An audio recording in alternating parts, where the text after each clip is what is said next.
bite of 100% Angus beef ballpark frank, and you'll say,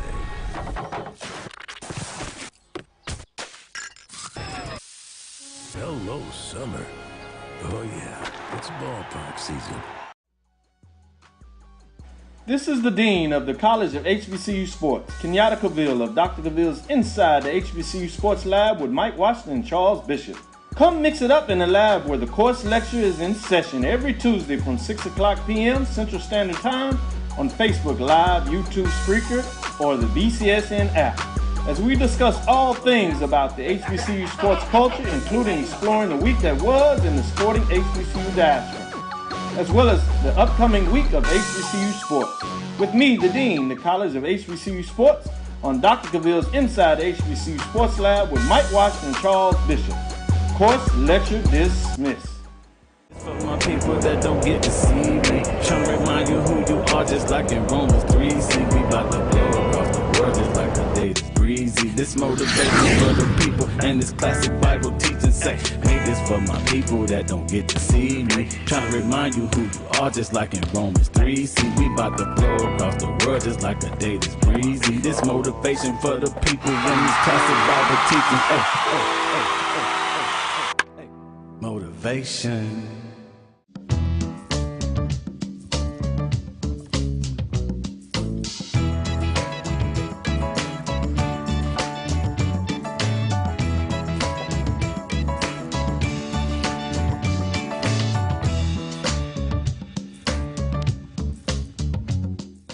The Cuvée Group is a Florida-based marketing and training consulting firm.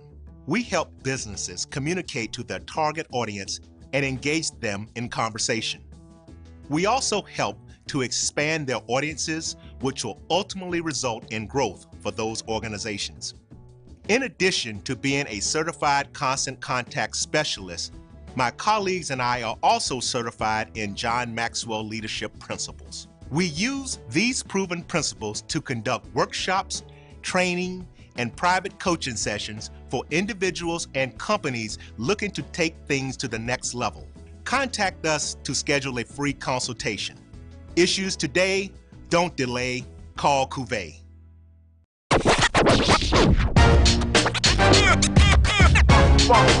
It's like a loop machine.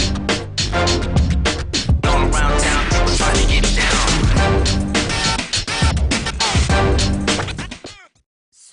Shop Velvet Online Women's Boutique to spice up your closet with trendy, unique looks. We have fashionable and chic looks at very affordable prices. Velvet Boutique offers free shipping all year long on all orders. Shop online at www.melvetboutique.com. That's www.melvetboutique.com. Like us on Facebook and follow us on Instagram. Shop Velvet Online Women's Boutique. This is Brian Fulford. A.D. Drew and I are co-hosts of the BCSN Sports Wrap. We talk about all things related to HBCU athletics. From the games, teams, coaches, and fan interest stories, we cover it all. You can find our shows on Facebook at BCSN Sports Wrap, YouTube at MyJBN Online, and everywhere you listen to podcasts like Anchor, Spotify, Google, and Apple Podcasts. You can also find the show on the Jericho Broadcast Network's app. Make sure to download. We look forward to you joining the conversation and being a part of the show.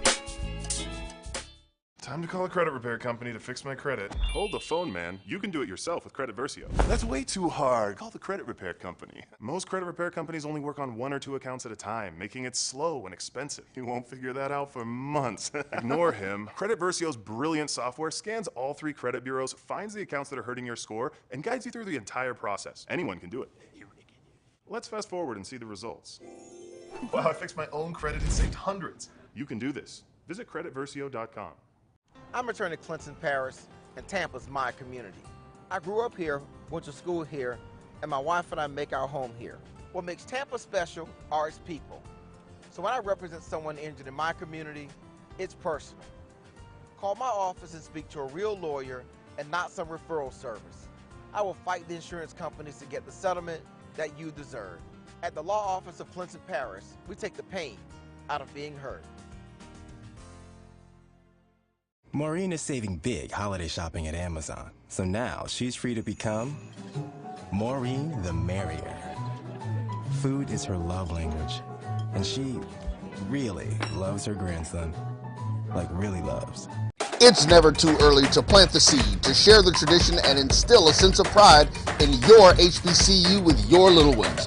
HBCU Pride and Joy Children's Boutique helps you share your school spirit with a wide selection of adorable kids apparel and accessories officially licensed from your favorite HBCU. Visit hbcupridejoy.com and follow us on all social media at HBCU Pride Joy on Facebook and Twitter.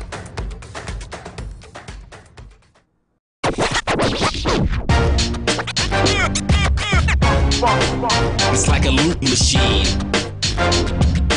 All around town, people trying to get down.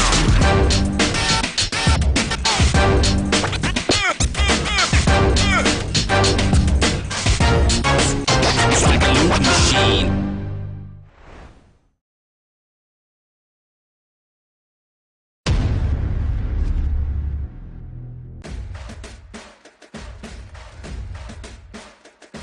HBCU League Pass. Watch your favorite black colleges. Some of the best players in the land. HBCU League Pass.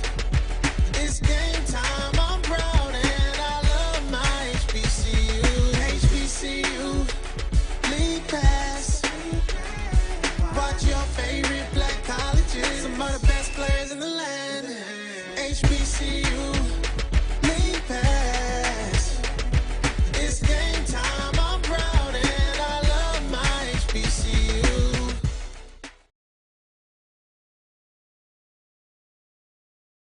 Let's get back to getting ticks instead of watching flicks.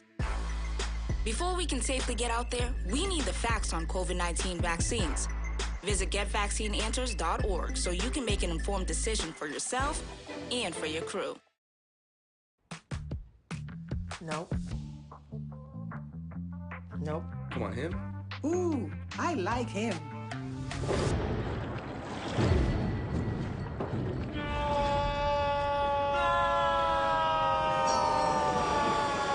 Quick, the quicker picker-upper. Bounty picks up messes quicker, and each sheet is 2 times more absorbent, so you can use less. He's an 8. He's a 9. Bounty, the quicker picker-upper. If you think all pads are exactly the same, think again. This is Always Ultra Thins reinvented with the Always Triple Protection System.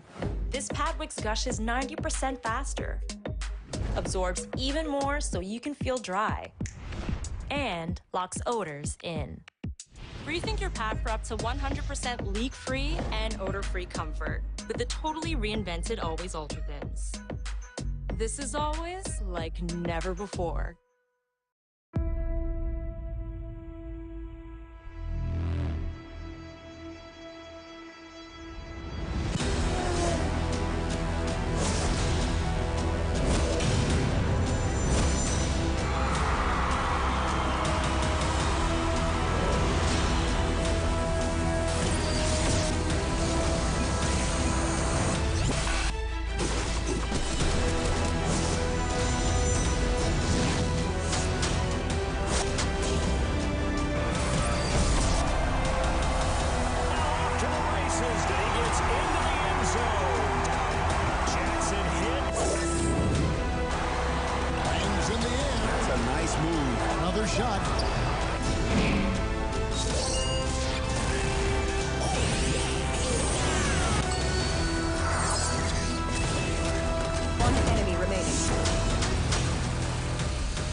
A pleasant good morning to everyone. Welcome to another edition of the Carlos Brown Show, right here exclusively on the Black College Sports Network.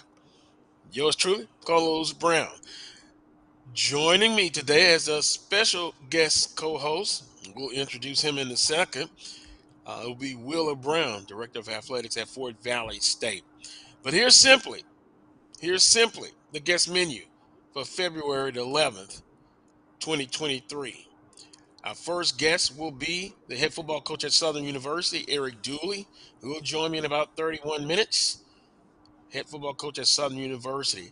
Then in hour number 2, it will be Darrell Wade. Now, he is with the Astros Foundation. They're putting on a tremendous baseball classic that's starting next Friday, and we'll give you all of the details. You'll hear from him himself. He has an HBCU background, and now with of the Astro Foundation. Here's what's trending on the Carlos Brown Show. Ken Riley inducted into the Pro Football Hall of Fame, the class of 2023. Um, and there we have Wheeler Brown, special guest co-host, in a reserve role, but but now a starter. Wheeler, uh, good morning. Welcome back to the Carlos Brown Show. Get me off the bench, coach. Get me off the bench. Oh, but you know what? There is something that's called the Six Man Award. Hey, that's you. That six man is important. He could actually be a starter, but he's coming off the bench, but he provides that support. And so I Yes, sir. appreciate you answering the call to co-host with me. It's a pleasure to be here with you, Carlos. Pleasure. Yeah, pleasure as always for me as well. Ken Riley inducted into the Pro Football Hall of Fame. That's what's trending here on the Carlos Brown Show. The Southwestern Athletic Conference announces their baseball predicted order of finish and preseason selections. I've already had Wheeler. Some people contact me and they could not believe. They're shocked that Jackson State is picked fourth in the East and Texas Southern fourth in the West. Now, Omar Johnson, I'm sure you know him. Uh, Great guy, great baseball coach. On paper, that's on paper. I'm glad it's not played on paper. It's going to be played on the baseball diamond, Willa. But I, go ahead, Willa. Go ahead. Your thoughts? Omar's a great guy. He's a great guy and a great coach. Has put together a lot of winning baseball over there at Jackson State, and hasn't been able to get over the top with it, but it's not for lack of effort, lack of talent, that sort of thing. Omar just does a great job all the way around. He's a joy to be around, and just a great coach. The kids love him, and I guess we all would wish that a few more championships came his way, but you know, when it's time, it's your time. Yeah. Well, when I think of Coach Omar and that program, consistency. They're going to put a competitive team out on the diamond every year.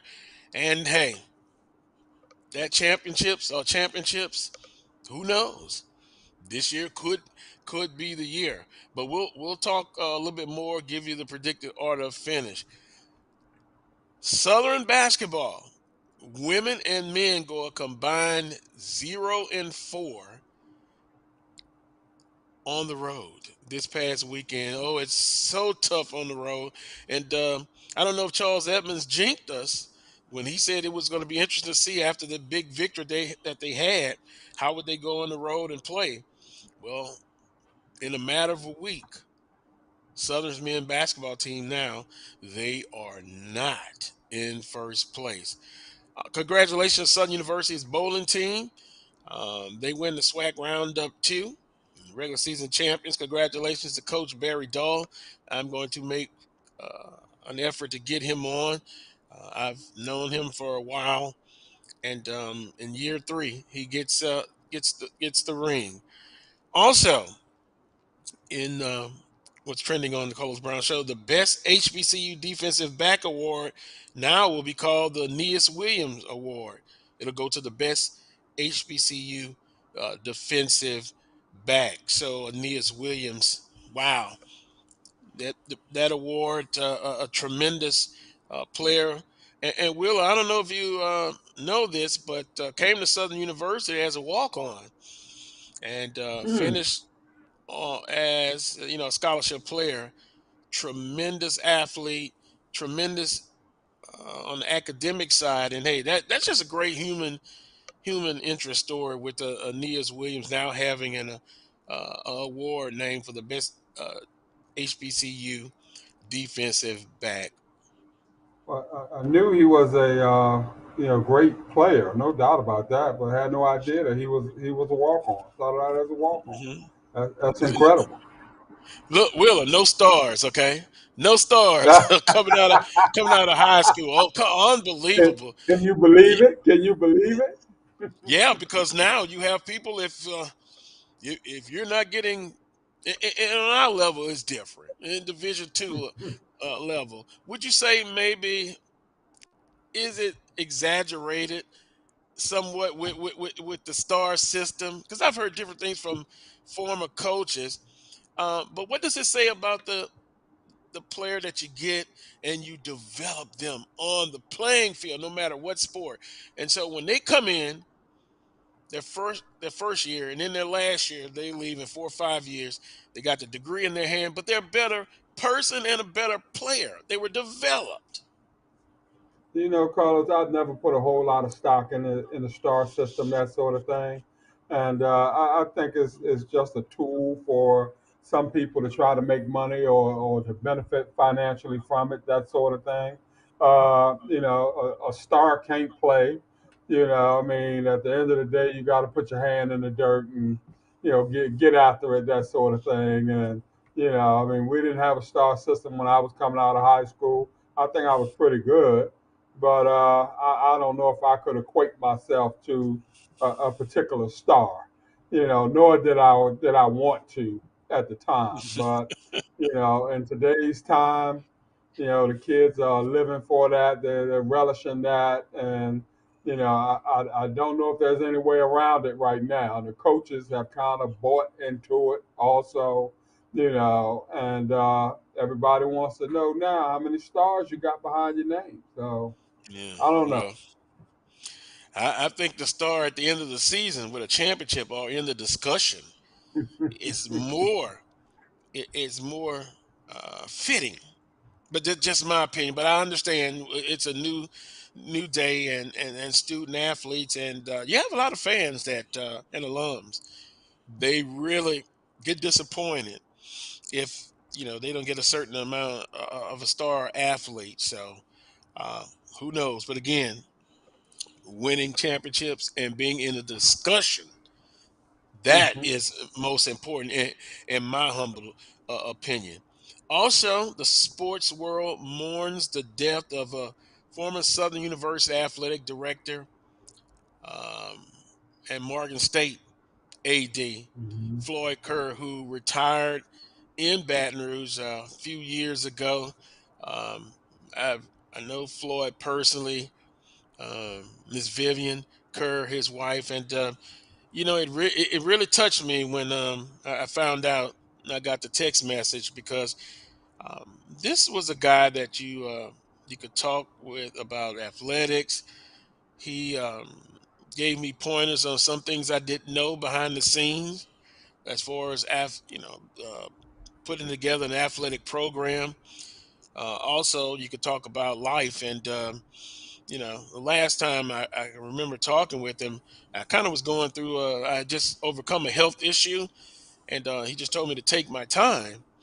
And it's just like in athletics, you come off an injury, you got to rehab, take your time, get healed both physically and mentally, and then you move on. Hmm. So, boy, just shocking, but to me, he was, and I know it's probably debatable, but um, to me, the best. director of athletics that I can remember in modern time. I know Coach Casson was AD at Southern University, but Floyd really put, to me, Floyd's a Southern great guy. director of No, athletics on the no, map. yeah, definitely a great guy, Carlos. No doubt about that. And Floyd helped me through some tough times when I left North Carolina A&T as the athletic director, and I had gotten on at Coppin State maybe about a year and a half after I left A&T, and Floyd was at Morgan, and we used to talk regularly, that sort of thing, and he understood what I was going through, and really provided a lot of sound advice, and could always depend on Floyd to be that sounding board and that voice of reason that you kind of look for in tough times, that sort of thing. And so he'll definitely be sorely missed, no doubt about that. Ryan, I'm just kind of looking at the release that Southern University released this past week. Southern University, they extends the condolences to the family and loved ones of Floyd Kerr, former athletic director who passed away at the age of 76 on Saturday.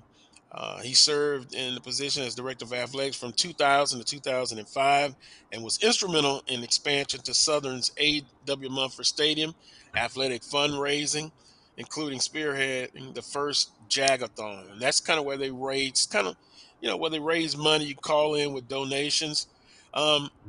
Biggest award was in 2004. Kerr was named one of the 101 most important minorities in sports by Sports Illustrated. I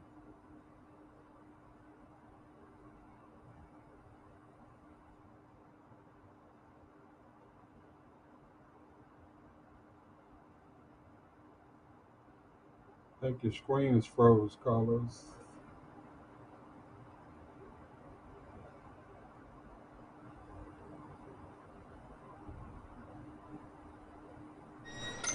Can I get the now bar, please? $1. Have a good one. Got it. Hey, what's going on? Hey. Let me get a now bar. Sure. $1. Appreciate you. Got it.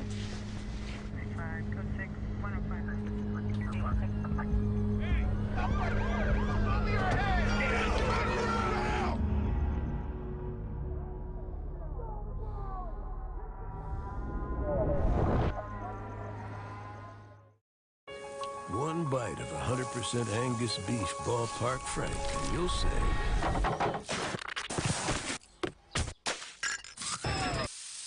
hello, summer. Oh yeah, it's ballpark season. This is the Dean of the College of HBCU Sports, Kenyatta Cavill of Dr. Cavill's Inside the HBCU Sports Lab with Mike Washington and Charles Bishop. Come mix it up in the lab where the course lecture is in session every Tuesday from 6 o'clock p.m. Central Standard Time on Facebook Live, YouTube Spreaker, or the BCSN app, as we discuss all things about the HBCU sports culture, including exploring the week that was in the sporting HBCU diaspora, as well as the upcoming week of HBCU sports. With me, the Dean, the College of HBCU Sports, on Dr. Cavill's Inside the HBCU Sports Lab with Mike Washington and Charles Bishop. Course lecture dismissed. For my people that don't get to see me, trying to remind you who you are, just like in Romans 3. See, we about to blow across the world just like a day that's breezy. This motivation for the people, and this classic Bible teaching say, hey, this for my people that don't get to see me, trying to remind you who you are, just like in Romans 3. See, we about to blow across the world just like a day that's breezy. This motivation for the people, and this classic Bible teaching, hey. Motivation.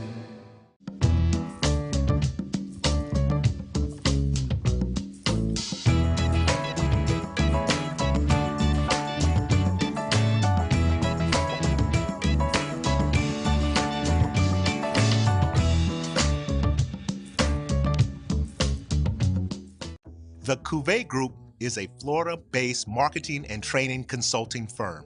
We help businesses communicate to their target audience and engage them in conversation. We also help to expand their audiences, which will ultimately result in growth for those organizations. In addition to being a certified constant contact specialist, my colleagues and I are also certified in John Maxwell Leadership Principles. We use these proven principles to conduct workshops, training, and private coaching sessions for individuals and companies looking to take things to the next level. Contact us to schedule a free consultation. Issues today, don't delay, call Cuvée.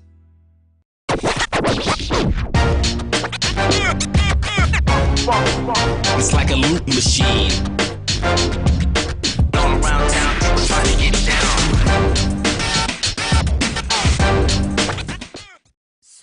Shop Velvet Online Women's Boutique to spice up your closet with trendy, unique looks. We have fashionable and chic looks at very affordable prices. Velvet Boutique offers free shipping all year long on all orders. Shop online at www.melvetboutique.com. That's www.melvetboutique.com. Like us on Facebook and follow us on Instagram. Shop Velvet Online Women's Boutique. This is Brian Fulford. AD Drew and I are co-hosts of the BCSN Sports Wrap. We talk about all things related to HBCU athletics. From the games, teams, coaches, and fan interest stories, we cover it all. You can find our shows on Facebook at BCSN Sports Wrap, YouTube at MyJBN Online, and everywhere you listen to podcasts like Anchor, Spotify, Google, and Apple Podcasts. You can also find the show on the Jericho Broadcast Network's app. Make sure to download. We look forward to you joining the conversation and being a part of the show.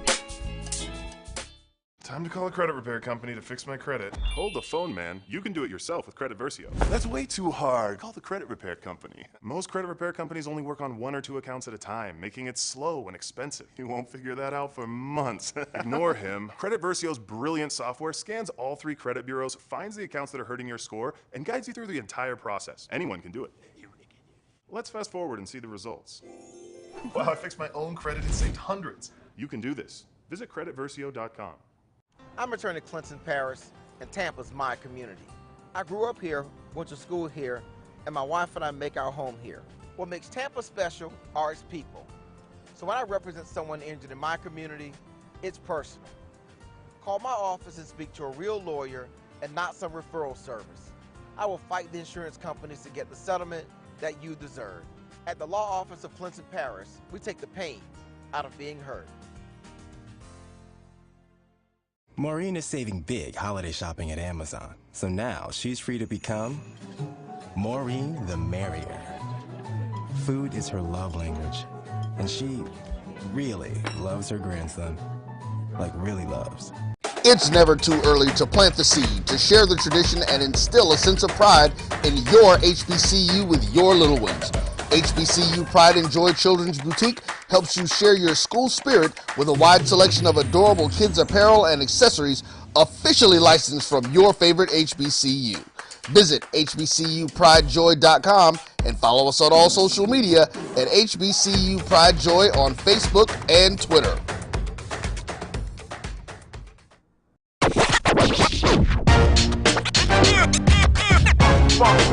It's like a loot machine. All around town, people trying to get down.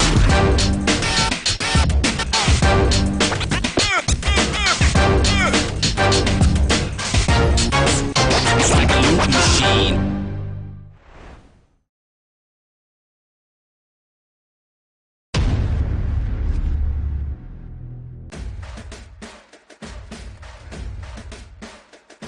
HBCU League Pass. Watch your favorite black colleges. Some of the best players in the land. HBCU League Pass. It's game time. I'm proud and I love my HBCU. HBCU League Pass. Watch your favorite black colleges. Some of the best players in the land. HBCU League Pass. It's game time. I'm proud and I love my HBCU.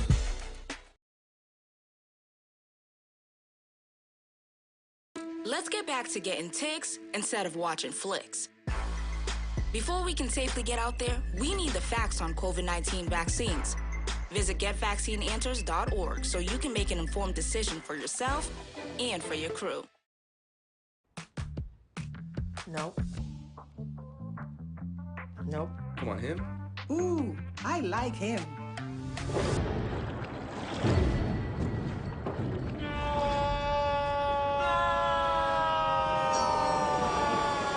Quick, the quicker picker-upper. Bounty picks up messes quicker, and each sheet is 2 times more absorbent so you can use less. He's an 8. He's a 9. Bounty, the quicker picker-upper. If you think all pads are exactly the same, think again. This is Always Ultra Thins reinvented with the Always Triple Protection System. This pad wicks gushes 90% faster, absorbs even more so you can feel dry, and locks odors in. Rethink your pad for up to 100% leak-free and odor-free comfort with the totally reinvented Always Ultra Thins. This is always like never before.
Can I get the now bar, please? $1. Have a good one. Got it. Hey, what's going on? Hey. Let me get a now bar. Sure. $1. Appreciate you. Got it.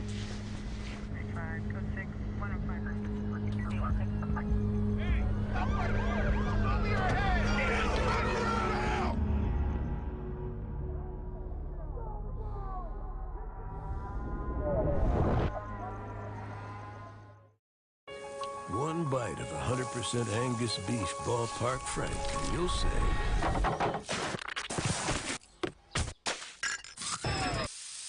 hello, summer. Oh yeah, it's ballpark season. This is the Dean of the College of HBCU Sports, Kenyatta Cavill of Dr. Cavill's Inside the HBCU Sports Lab with Mike Washington and Charles Bishop. Come mix it up in the lab where the course lecture is in session every Tuesday from 6 o'clock p.m. Central Standard Time on Facebook Live, YouTube Spreaker, or the BCSN app, as we discuss all things about the HBCU sports culture, including exploring the week that was in the sporting HBCU diaspora, as well as the upcoming week of HBCU sports. With me, the Dean, the College of HBCU Sports, on Dr. Cavill's Inside the HBCU Sports Lab with Mike Washington and Charles Bishop. Course lecture dismissed. For my people that don't get to see me, trying to remind you who you are, just like in Romans 3. See, we about to blow across the world just like the day that's breezy. This motivation for the people, and this classic Bible teaching say, make this for my people that don't get to see me. Trying to remind you who you are, just like in Romans 3. See, we about to blow across the world just like the day that's breezy. This motivation for the people, and this classic Bible teaching. Motivation.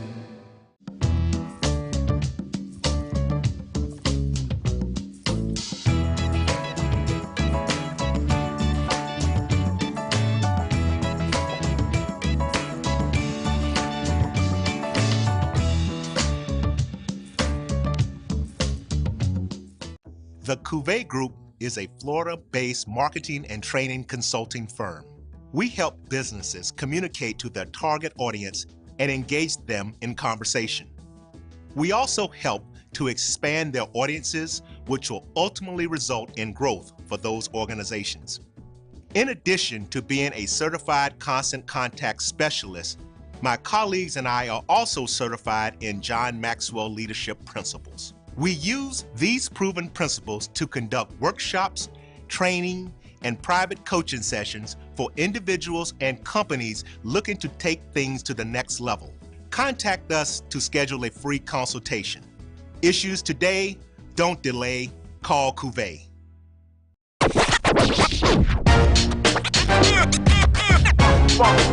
It's like a loot machine.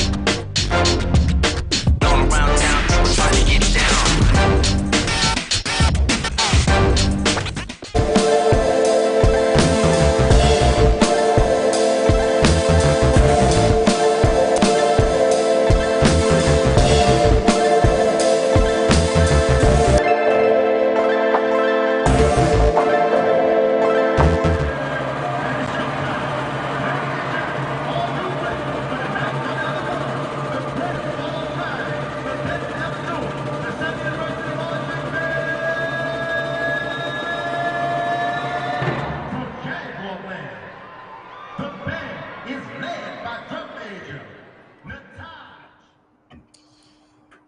Welcome to this week's edition of the Carlos Brown Show. Yes, I'm back. I apologize for that.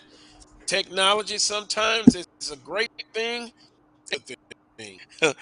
I was talking to Floyd Kerr, and Floyd Kerr passed away this past week. So our thoughts and prayers go out to the Kerr family, Southern University family, tremendous director of athletics at Southern University. Now I'm joined by the head football coach at Southern University, Coach Eric Dooley. Coach Dooley, good morning. Appreciate the time. Good morning to you guys. Good morning. Hey, it's a pleasure having you on. Of course, last year was the first year as head football coach at Southern University. Um, I know you don't like to go back in time, but your thoughts on your first year at Southern University? Well, my thoughts on my first year, and I know it was the first year, which to me that means nothing. We didn't get it done. The bottom line is, regardless of where we got to, only one standing. We just like the other team, just like the other 11 teams. We didn't get the championship. So it's a lot that we have to do. Some things we have to change. Some things we got to get ready for. And I think we just got to be prepared to go to war. There's no question about that. So some things that we can take from last year, but it's nothing that that I felt that was great for us. So we got to move forward and get better for this year. Here, it's a very competitive conference. And Coach Dooley, I remember after the season, you kind of gave yourself, I guess, I don't know if you graded yourself, but you kind of were pretty tough on yourself. Is that in lieu of you like to be in the championship conversation or winning championships? So is that why you kind of graded yourself tough? Absolutely. They only remember the first place team, the team that wins it all. I mean, as far as coming second place, there's nothing for a team to get for second place. You don't get a championship ring. You don't get the notoriety as far as going to the Celebration Bowl, which is our big game. So there's nothing there. Now, did the student athletes accomplish something? I thought they did. I thought we grew better as a football team, and now we have something to build on. But there's no question in my mind. My expectations every year is to win it all. And now, your early perspective on your returning squad. You'll have your spring practice coming up pretty well. Also, your recruiting. And coach, I like to look at recruiting as like needs versus wants. Sometimes as fans, we want this player, that player, but a coaching staff, to me, they look at needs and just looking at your recruiting class for 2023, you address needs. But if you could, your early perspective on your returning squad, and then talk about recruiting and needs versus wants. Well, I thought the recruiting class, I thought the assistant coaches went out and did a great job of getting the guys there, right there, what you're talking about, our needs, and that's the very first thing that we addressed. We needed some guys in certain areas, but we needed some experienced guys in certain areas. So with that transfer portal and wouldn't have the opportunity to go to some junior colleges, it gave us the ability to go out and get some guys that we needed in that area to come in with some experience right now, because it's a different day and time right now. I still want to develop guys, but there's no time for a whole lot of development, should I say, because of Mhm. what guys are getting in around the conference and who you want to be. But I think we're putting ourselves now in a good position to whereas the guys that we're bringing in with some experience have multiple years left. So that gives us the opportunity now to go in and get some of the younger players and develop and mold those guys in to the type of players that we want. Of course, we did address the needed area. That's going to always be a case. So many things that's out there. We don't even, we try not to even look at what's not there. I mean, but we know what we need to be successful. So we taking in that part. Some people may say, well, they lost a lot of this position and that position. It's not about the positions that we lost. We know what we need to be successful, and then it goes down to the positions. Well, Coach, and I know it's a popular position, and looking at the quarterback room, you brought in a transfer, you two quarterbacks from the high school ranks, and then a guy that a lot of people just been talking about, Noah Bolton, coming in. He came in late, of course, right before last season, the start of last season, but talk about the quarterback room. It seems like now you got a lot of competition that's going to be coming in that position.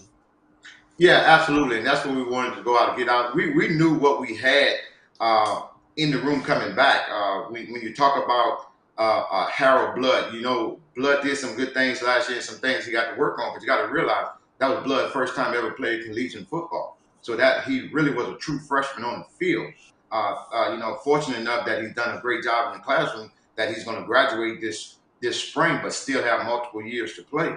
But we knew that we had him coming back, who was a guy that he's going to compete at the high level regardless of what. Whether he win or lose a job, he's going to always go 100 miles. We knew we had Noah. Noah got off to a late start, so it was kind of hard for him to press forward in front of those guys getting in for fall camp. Those guys had opportunity to go through spring, had the opportunity to go through summer workouts. Noah didn't have that opportunity because he wasn't a student at Southern University at that time. So he got into it late, and at that time, you still giving the guys a system and let him learn it, but just wasn't comfortable enough to put him out there. He had an opportunity to play a couple of games and did a great job. So we do know what we have, and you can look into the transfer portal and look for guys, but just look at his history. He's that guy that we in the transfer portal looking for. Now we just got to make sure we understand the system and move forward. And then we went out a young man that we're very, very familiar with in Dylan, because we recruited him when he was coming out of high school. Unfortunately, he didn't come to where we were, which is great because now we've got an opportunity to come back and get this young man. I think this young man can throw the football. He's going to create a lot of competition. So we're very, very pleased with that right there. Not a lot of experience, but I mean, experience goes along right now. These guys right now sometimes are just ready to play. And then you talk about the two young guys. I mean, that put us in a position right there. You say, why so many? Sometimes you put yourself in a position. I thought we did. The assistant coaches did such a great job within the other positions that we had something left over, and we kind of capitalized off of what was oversigned here once before, and gave us the room to get an extra guy in. And when you talk about the guy, the likes of Woods out of Atlanta, this guy here can throw the football, did a lot of great things, highly rated, and then right here in our backyard. Why not? You're talking about a guy that we feel can go, that I'm very, very confident in, because out of all my years of signing guys, I've never signed a left-handed quarterback. So that tells you the confidence that I have in him because of what he can do. And it's not because the ball is going to come out different. If you can catch the ball, you can catch the ball. But now I feel that we're at a point where we have two bookends. There is no weak side. We understand that the blind side is going to be perfect for us, whether it's the right side or the left side. So we're putting ourselves in a good position. Still have some things that we want to capitalize on, but we feel good about what we have thus far. And I'm sure Wheeler will appreciate this next point. O line and D line, Coach. I'm telling you, everybody looks at. I've been guilty of this as well.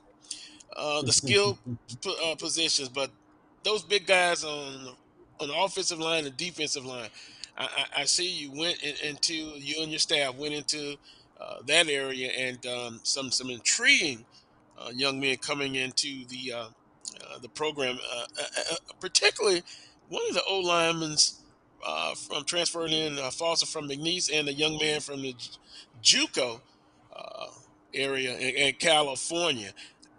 Is it a balance after you identify your needs, as far as the balance between high school transfer portal and JUCO, and how do you kind of keep the balance with that? Being a skill guy, you would think that Mhm. I'm going to always just go after certain positions, but I do understand the game. I think I have a great understanding of the game, and I'm there. I know that those positions can't receive anything without getting those guys inside. So I always believe in building inside out. And when I say that, the needs, those was needs. We had to get guys on both sides of the ball. I always do a lot of research and find out guys that was winning. Why did they win? It's not that they had an overall good team. They had a good defensive line and had a good offensive line. You got to get those guys right there, because those are guys' names never going to be in the paper, but they're going to do the dirty work. And we felt we had an opportunity to go and get some of those guys to help make a difference for us. Those are my difference makers, the offense and defensive line. Wheeler, if you have a question for Coach Dooley, please step right in. But Coach, you've always been my sleeper candidate, so to speak. When Southern was talking about hiring you, that sort of thing, and then when you got in and started putting that recruiting class together, I was telling folk, you guys need to be on the lookout for Southern. They're gonna sneak up on somebody and bite them in the butt.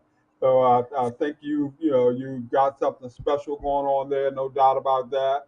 It's great to see you, at Southern. I guess it is home for you in a lot of ways. And, to me, as they say, there's no place like home. What's your long-term prognosis in terms of the program, Coach? Where ultimately are you trying to take it? Well, we use that phrase, and not to be disrespectful, and I was a part of it. RTD, return to dominance. I think that's where we got. That's where we got to hit it. I mean, that's what Southern is known for. I had the opportunity and fortunate enough to coach with a legend, a living legend, and that's all he did was win championships. I came in winning 3 straight championships with Coach Richardson. So that's something that you always got to bring back. And I don't believe in just being competitive. I think everybody can be competitive. I think you got to go out every year wanting to win it all, and that's the only expectation that I have. So we want to return to dominance, to be that team that everybody understand who we are and what we all about and what we stand for. You see that phrase used a lot around Southern University. What better phrase? The standard.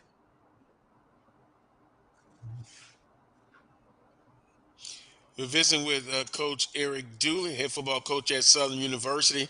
Um, Coach Dooley, we've talked about new players coming into the program, but got it on my feed about Coach Clark going now to Ohio State as a grad assistant. Your thoughts about that, and then maybe a time frame, if any, on selecting his replacement. Here's my thing. When he's much older, I had the opportunity to coach him. Then I had the Mhm. opportunity to bring him in as a young coach, and I want those guys to try to excel in whatever they want to do. I'm never going to be that guy to hold someone back. I want to push those guys. I want guys that have aspiration to want to move up and move higher. I don't have that mindset of saying that no, I need you to stay here, because I tell folks all the time, what God has for me, it is for me. It doesn't change. So I don't worry about that. I'm trying to push guys to get to where they want to go, because if someone didn't push me, then I wouldn't have this opportunity where I am today. So I have no issues with that. But I tell you, I tell guys all the time, I use the wrong phrase. I told someone earlier, but I had to think about it. I don't, I don't, I don't play chess. I used to say I play chess. I play checkers. Mhm. when they make a move, I got to make a move. So I'm already ready. I already got someone in place to move forward. You can't wait and let things linger on. You got to move forward. These guys here need coaching. So I always keep myself something ready that I can go. I got somebody always on deck so that I can step up because they believe in the same philosophy that I believe in and doing what I do and have that vision. So that position is already filled and we're moving forward. Well, I guess the athletic department will officially release it. I know, Coach Dooley, you're not going to reveal that person, but Coach Clark did just a tremendous job in working, with defensive ends, some NFL players, and to your point, Coach, you always want something better. And if someone sees enough talent that you have somebody on your staff that they want to come into their program, that's a good thing, and that's the way I look at it. Let me say this here, though. Let me say this here. You Okay. use that phrase. You always want something better. I don't want to disturb anyone. Mm-hmm. You can't get no better than where you are right now at Southern University. This is the top. This is standard. But I still want guys to get to their dream. But when you say I want to go to the best, then you speaking those words. Southern University. I got you, Coach. That was Coach Dooley 1, Carlos Brown 0. I understand what you're saying, Coach. The 2023 football schedule, and our producer, if you can put it up, Coach, kind of get your thoughts on the 2023 schedule. It's very interesting. I think it's competitive, and no, that's the Fort Valley one, the Southern University. I'm sorry, Melanie, I should have made that clear. There we go. Alabama State, a non-conference game, but the Labor Day Classic. Then you got Jackson State, a non-conference game. Then you got Alabama A&M, and then you got UAPB. Then you're looking at is that FAMU. So you got a tough opening schedule, but I guess you have to look at it at one game at a time, Coach. Absolutely. We're looking forward to September the 2nd playing in that Labor Day Classic against Alabama State. We didn't get a chance to play them on last year, and great friends with Coach Eddie Robinson. So I look forward to that contest. I know he's going to be ready to compete, but I love the schedule that we have. I thought our administrators did a great job. Our directors of athletics did a great job of putting this schedule together. When you talk about, I still say Coach Pranks, and when you talk about Coach Kirschman. So I'm pleased and satisfied with it. And my thing is, it doesn't matter. I'm gonna play the hand whatever hand I'm dealt. I gotta play it. Mm-hmm. And the interesting thing too, there was talk about the Jackson State game, home and home, because they rolled off the schedule, but it counts on the schedule, just not as a conference game. But now get that game in Baton Rouge, and so hey, uh, to me that is that is the rivalry. Wheeler, former director of athletics at Jackson State, I know Coach Dooley knows about the history, you do as well, but for me, love seeing that game in Baton Rouge. Just love it. I understand the way you guys look at it. There's no such thing as a non-conference game. I understand what the conference is doing. Every game counts. Mm-hmm. Yeah, Every no game problem. counts. It doesn't matter. So it's accounting for us, and that's where we look at it because this is a SWAC opponent, whether it was a SWAC opponent or not. It counts for us. In other words, hey, one game at a time. You look Absolutely. at it, right, Coach? Um, Also, um, Coach Dooley had Coach Banks on, the director of athletics at Southern University, a couple of weeks ago, and we had a couple of questions from the audience, and also I brought up, and he stated he was in favor of continuing to improve the football facilities. And how can that impact your football program? Always upgrading the facilities, the football facilities. That's a part of recruiting right now. Mm-hmm. A lot of guys now they one of the boxes they want to check what type of facilities you have. That's going to be one of the first boxes that they're going to check. So I Mm-hmm. think to remain competitive, those are some of the things you have to do. But You, I don't believe in complaining. I just believe in finding a solution, and that solution is getting the football team ready to play, regardless of what. We do need some things that I'm no question that director of athletics is doing. So we're good and be aware something. Be on alert. Something's going to come out real big here shortly. Uh, uh, to get ready to be prepared for it. That's going to definitely enlighten our program. And Willa, you're in athletics on the administrative side. How important is it to always communicate and be transparent with your respective coaches, whether it's football, basketball, of getting them the resources that they need? Well, I mean, that's the number one job of an athletic director. Get the coaches what they need in order to be successful, get out of their way and let them get at it. And but at the end of the day, hold them accountable. And it's very important that they feel good about their surroundings. It's very important that the kids feel good about the place that they're playing in, the locker rooms that they're dressing in on a daily basis, just the facilities all the way around.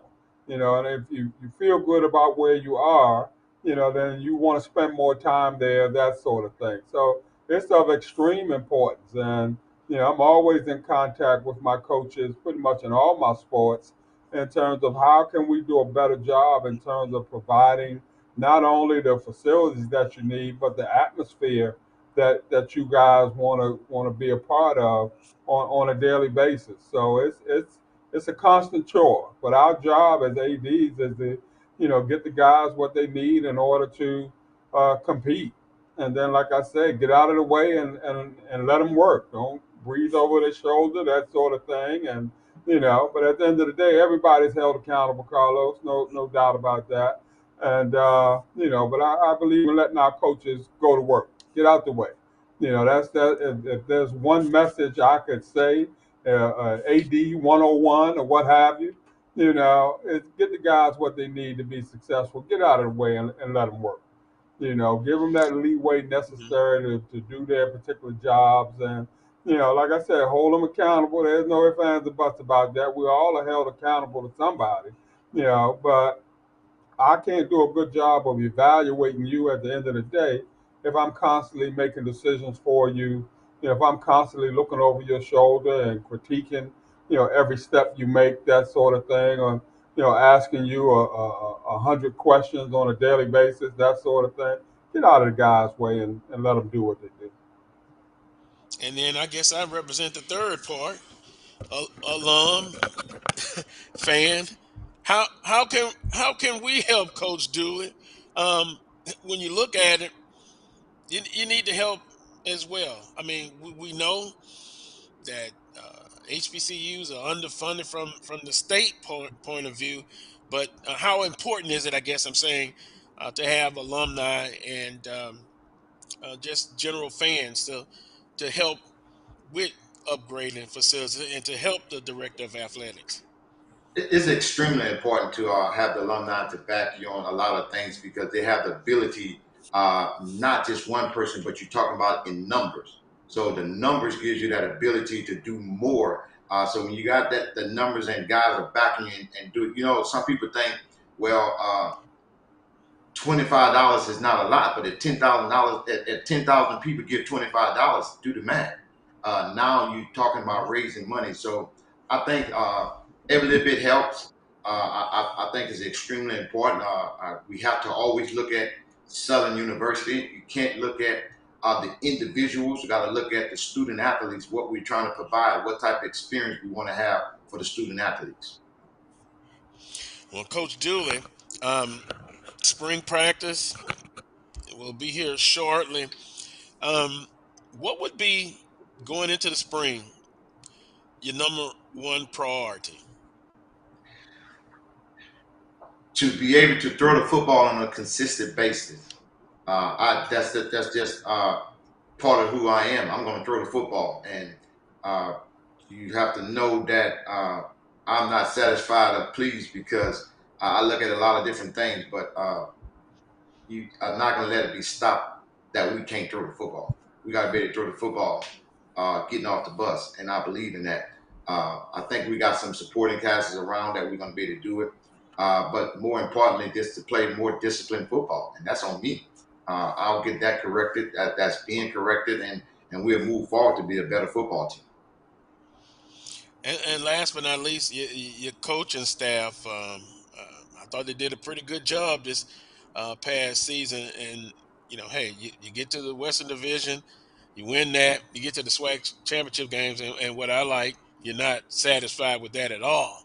And so, talk about your coaching staff. They did a great job going out into year two uh, for your coaching staff. I thought you did an excellent job, but just we'll keep that quiet because the bottom line is we just won the Western Division title. That's nothing. You get nothing for that. You're just the Western Division champs. The goal is to be to get to the Celebration Bowl and win it all. Yeah, you take it one game at a time, but we understand where we need to be at and what we let get away from us. When you get an opportunity to go there, you got to make sure you capitalize on that. So right now, we were pleased with the young men, but we definitely not satisfied. We feel we got another ways to go to step up to be that team that we feel that we are capable of being. So we do believe in scratching where it is yet. So we all do a self evaluation. I do a self evaluation, then I do an evaluation of everything and finding out. How can I fix those little things? It's not the big things that we have to worry about. It's scratching where we get at right now, and that's what we're doing right now. My strength coach is doing a great job right now with the winter conditioning.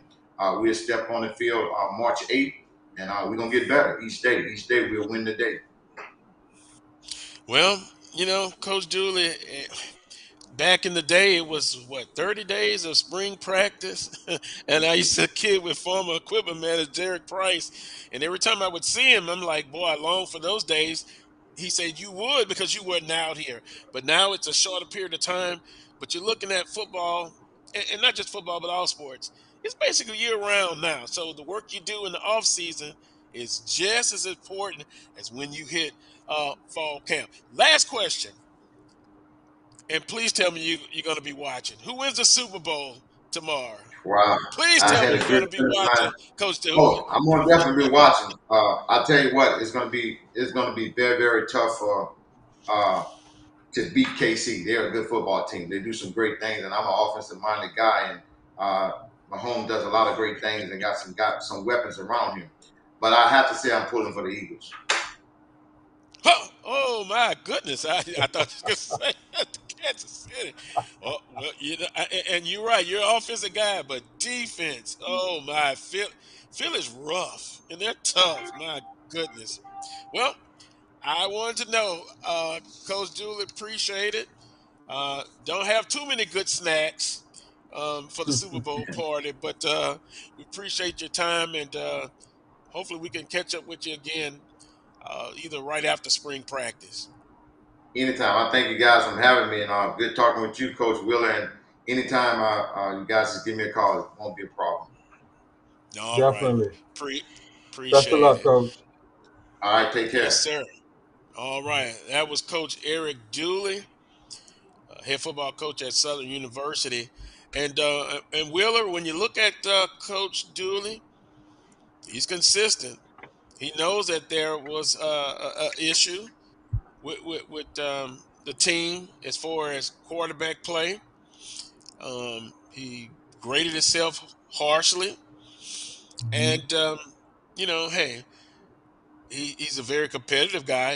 You can see that as well. It's going to be interesting 2023 football season for Southern You University. know, and that's a rarity, Carlos, that a coach would be harsh on themselves. And I appreciate that kind of frankness, that sort of thing. I think he did an admirable job. At the same time, he has set the bar high, not just for the team, but for himself. And when you got a coach that sets the bar high like that, and that's willing to be critical of themselves as well as the team and the coaches, that sort of thing, then you could potentially have something special on your hands. And I see that with Coach Dooley. So that's refreshing. He's my kind of coach, no doubt about that. And it's interesting because sometimes your harshest critics are those of your own, meaning Southern University alumni and supporters. When you get that close and you don't get it done, yeah, you can understand and feel uh, the situation where hey, you feel like you're better, but at the end of the day, I don't think one season will determine your success. It'll be a And Carlos, period just of think time. after that, Ed Reed, No, and just no, wait a minute. Wait a minute, Will. Wait a minute. Wait a minute. No, no, no, no, no, no, no, no. And you know what? I think I put some No, humor in the process. yeah, that was a stiff uppercut. Caught me. I wasn't looking. Um, but it's interesting, and we've kind of talked about it before. There are um, those of the mindset that they feel that's the best way to have a successful program. But I'm not one that believes in that. I believe, like you stated, the guys that have paid their dues, they've gone through the process. And what do we always tell young coaches and coaches? Follow the process. But I understand now that it is a quick gratification. You gotta win now. And I think that has added some pressure on, with coaches that have high name, that they're recognized, that they went to the NFL. But again, that is not something I'm in favor of. And if I was a director of athletics, that wouldn't be the only um, what's the word I'm looking for? The only criteria that I'm looking for. Hmm. He has to be um, a celebrity coach. Now, I will say this, Wheeler, and see what you may agree or disagree. And by the way, you can disagree. That's you can disagree. Eddie George, I saw him in an interview with Shannon Sharp, and it was interesting something that he said. I don't know if you were able to see it, but he says it is different coaching at HBCU, and he didn't have what an idea how things go, but he came in and he didn't make comments. He just listened and talked to Hmm. people that have been at HBCUs. So he didn't come across as all arrogant. And it's because I played in the NFL, I know Hmm. better. I can Hmm. run a football program. Because if you look at the end of the day, a head coach in any sport, they are only as good as their staff. Yeah. So once again, I understand it's a segment that feel that is the way to go, and I'm sure at Southern they have a segment that believe that is the way Coach Banks should have gone, but I am not Hmm. in in that number. Well, do you think Tennessee State has buyer's remorse? I mean, that's a good question Hmm. to ask. I mean, because they didn't, they went with quote unquote star power, but at the same time, it was more of a laid back kind of star power, which I think prevented them from getting the notoriety that Jackson State got from hiring Deion Sanders. So, even though I like Hmm. the direction that Eddie George is taking the program, I think he stepped into a much difficult situation in terms of the conference that Tennessee State plays in, that sort of thing.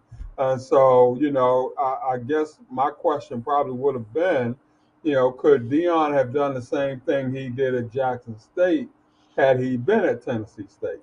And I Hmm. think it would have been a lot tougher. It would have been a lot tougher to get it done. That's interesting. Are you saying, Wheeler, that maybe the Ohio Valley Conference is? I understand you're saying it's different, but you think it's tougher? It's a tougher league.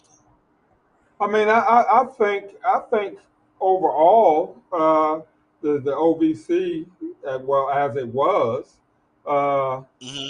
then I think it probably would have been rated higher in terms of toughness, as opposed to the SWAC and the MEAC, that sort of thing. I mean, Middle Tennessee State, East Tennessee State, all those, those kind of guys, Eastern Kentucky, I guess, and a few of those other quote unquote household names on the FCS level. Yeah, I think they had a reputation of at least a couple of schools going to the FCS playoffs on a yearly basis, that sort of thing. So I think you could rate it, or at least you could have rated it at the time as a tougher conference. And I think Eddie George has a tougher job in terms of the Tennessee State job versus the Jackson State job. There's no knock on the SWAC. It just kind of is what it is. Yeah, now that I'm thinking about it, how well would Coach Sanders have done? I mean, he he's a rah type of guy.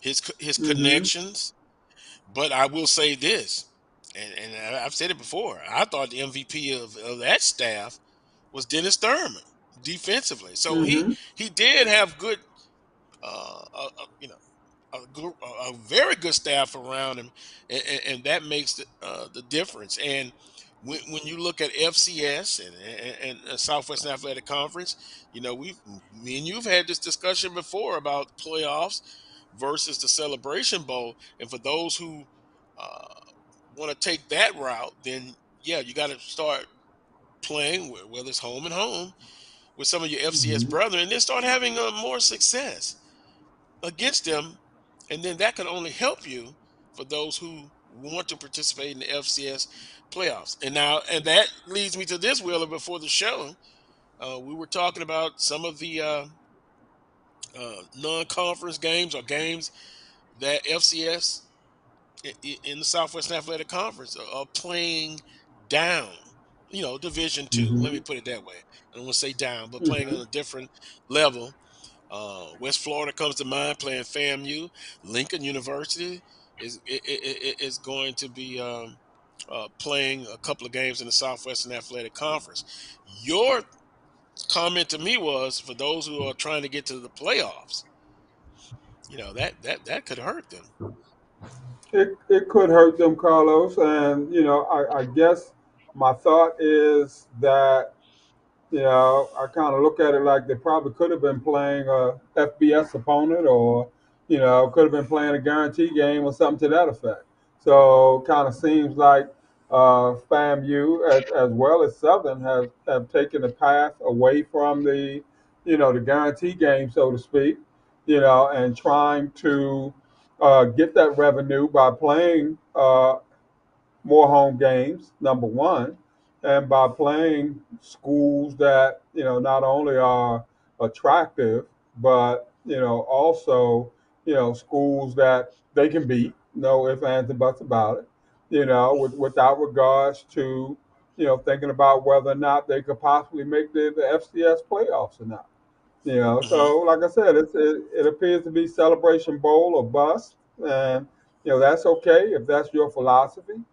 But bottom line is, if you want to be a major player in FCS, then you're going to have to step it up, and you're going to have to challenge some of those guys, that are on that level, that sort of thing. And so, there was a time, Carlos, when I was a big proponent of the, playoff system, that sort of thing. Uh, Hmm. and I kind of am, because part of me, if you want to be crowned a champion, then you got to go out there and face, those championship programs, that sort of thing. You got to put your money where your mouth is, and but I also see it the other way around from being sitting in the athletic director's chair. It's about revenue, and about being able to provide for your kids, and being able to provide for your coaches and that sort of thing. So you kind of torn between the two. So even here at Fort Valley, I'd rather get away from, if possible, get away from playing, the guarantees in terms like FAMU and, things of that nature, and try to go more towards the classic type of games, against people, on my level, and hope to kind of make the same kind of funds, from those classic games that I would get playing a guarantee game against FCS opponents or something like that. Willa, you being a director of athletics, you've been to a few places. What i- what is a good balance? Because I remember when Southern was playing two FBS guarantee games back to back to start, and I got an interesting email from I guess a Southernite who said without those games, the athletic department would be in trouble. So how do you do the balance? My statement was that if I'm director of athletics, which I wasn't, and probably wouldn't be a good one at that, but I would limit. I said my statement was I would limit the FBS games to one every 4 years. So, what is the balance? You said you kind of get torn, and what kind of changed your mind, if it did, about getting away from playing those so many guarantee games, even on the basketball level? I would, when we talk about football, my philosophy pretty much would be playing just one per year. Hmm. So I would like to take one game out of my out of conference schedule and get a hefty guarantee for it, and kind of go with it from there. And that's being on an FCS level, maybe trying to take that step up and playing somebody on an FBS level for a 600,000, 700,000, $800,000 guarantee, that sort of thing, and call it a day. Just a one shot deal that particular year. Hope that your kids don't get beat up too bad where it damages you for the rest of the year, that sort of thing. Being on the Division 2 level, I think, Carlos, HBCU wise, you can say there's a difference, but I think, like when Fort Valley State has played FAMU, while we have lost, I've always felt that we had a decent fighting chance. So, you're talking 63 scholarships versus 36 scholarships. I mean, you do the math, that sort of thing. But, I've always felt that, we had a puncher's chance, that sort of thing. So it was just that the monies in and of itself, from the Division 2 playing a, FCS team just wasn't that great. So for me, I'd rather, get into a classic, play Tuskegee in a classic situation, than go to FAMU for 50,000, 55,000, and I could make that same 55 or 60,000 playing Tuskegee in the Red Tails Classic, and have more of a fighter's chance in terms of winning the game, that sort of thing. Improve my stock in terms of the possibility of getting to the Division 2 playoffs because it's a Division 2 game, that sort of thing. And so, you kind of almost like killing two birds with one stone. But from a basketball point of view, my thing was all about, coach, I need $500,000 in guarantees from your non-conference schedule. Now, you sit down and you tell me how we want to go about getting this. You got 10 games in your non-conference schedule. I don't want all ten games. I want Thank you to be goodness. able to experience some success prior to getting into your conference season. So if you can bring me a $500,000 in 5 games, then let's go for it. Let's see what we need to do. And it's about being creative, Carlos. I mean, you could probably get like 95 to 100,000 to go play UCLA, and then the night after that, get another 90,000 to play USC or Cal or something like that. So you could take a week and get you like 3 or 4 guarantee games in during that week, and bring home by Friday probably close to a $500,000. But it's Hmm. all about doing it strategically and not stretching it out over time. I don't want to go to UCLA on Monday, come back home, and then on Thursday go back out to play Cal, come back home, and then the following Tuesday go to Minnesota and play, University of Minnesota, that sort of thing. If I'm going to take these lumps, let's go ahead and line them up. No, we're not playing, back-to-back nights, that sort of thing and stuff. But let's go ahead and get it out the way so that we can get into the games that we should be able to win prior to getting into the conference schedule, where we're facing teams night in and night out that we have more than an equal chance of getting it done. So Let me, that's just has always been my yeah, philosophy with that. intriguing. And let me ask you this before we'll put up Fort Valley's 2023 football schedule. We'll ask the lovely producer Melanie to put it up for us. What would be a fair amount to go back, say, into basketball and the football program? Before you answer that, Wheeler, there's your schedule: Tuskegee, September the 2nd. Clark, Atlanta, September the 9th. Edward Waters, I know a little bit about Edward Waters, September the 16th. Then you face Kentucky State, Allen, Savannah State, Benedict, Morehouse. There's Virginia Lynchburg. That's a familiar name. Was here in Baton Rouge last year. And then I guess you ended with a big rivalry, Albany State. So let's see. Nice schedule. 10 games. We'll talk about that. Then It's a, I want to get back to the percentage of that money that, say, basketball that made for the athletic program and football. What is a fair assessment, a fair amount to go back into the program? But anyway, well, you want me to speak on the schedule first? I yeah. think we got a pretty decent schedule.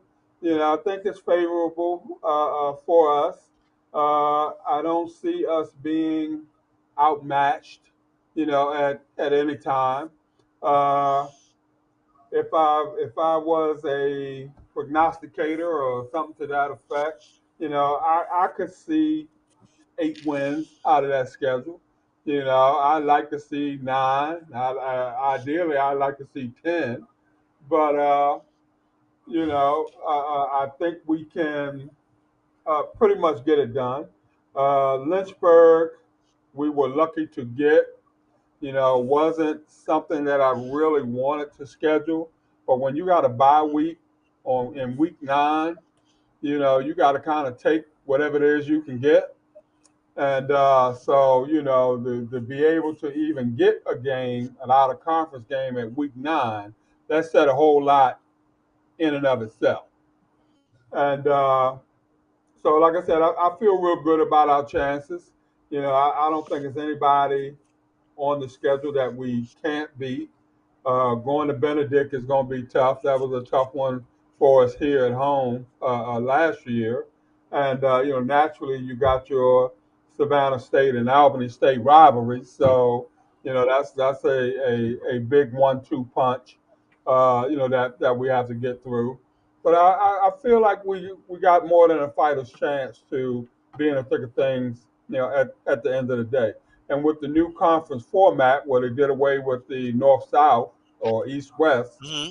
the top 2 teams will go to the championship game. So I think we got more than a fighter's chance of getting it done.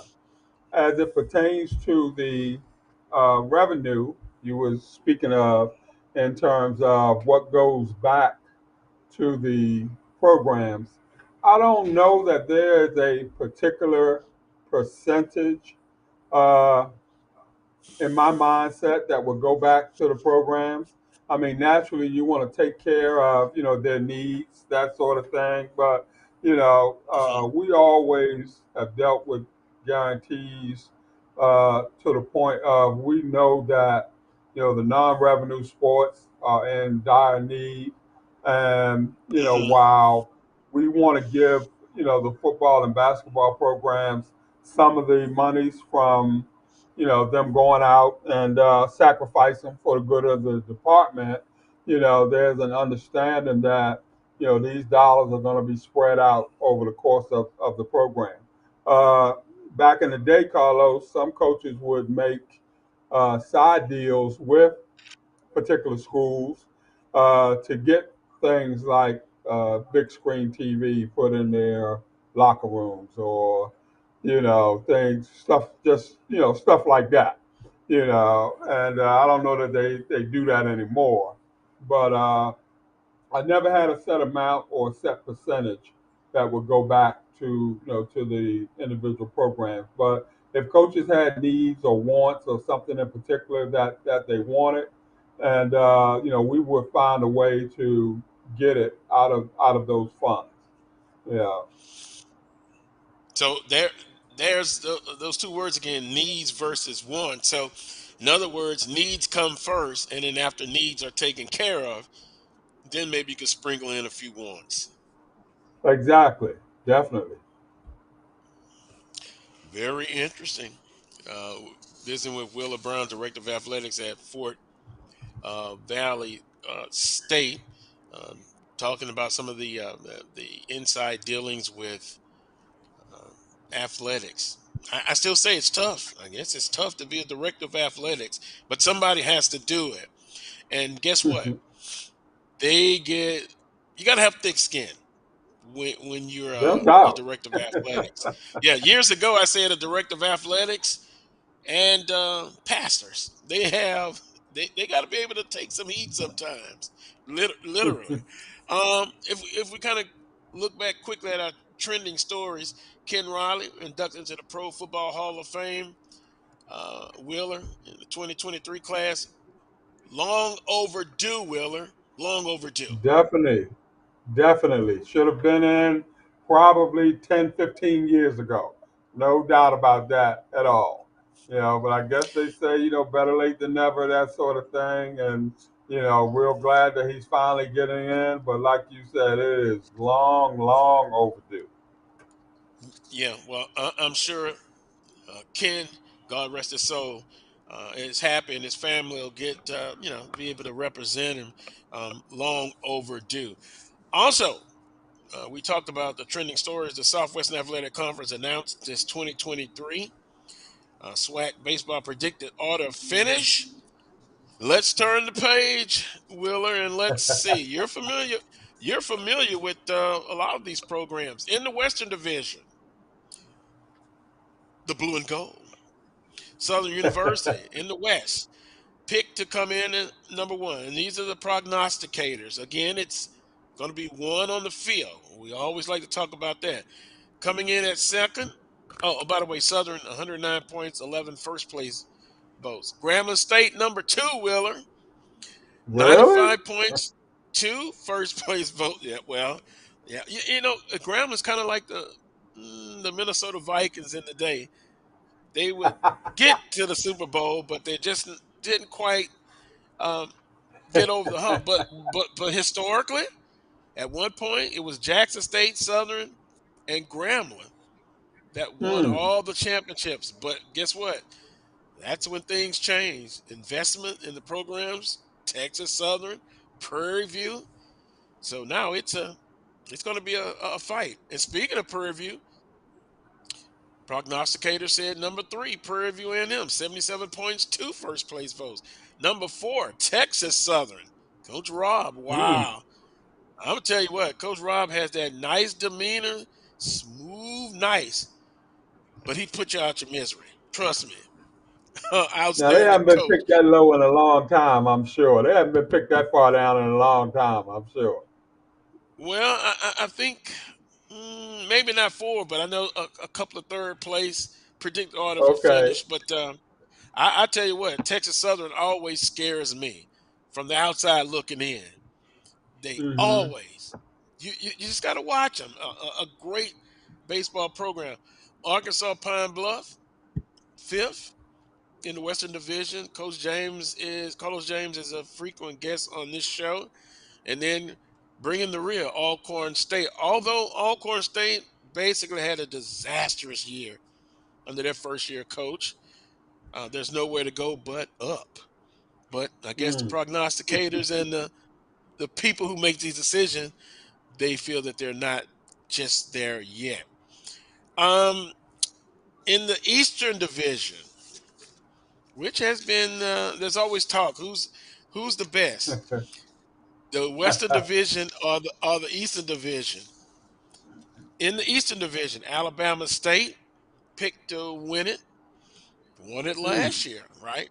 Defending champions, defeated Southern University in that marathon game.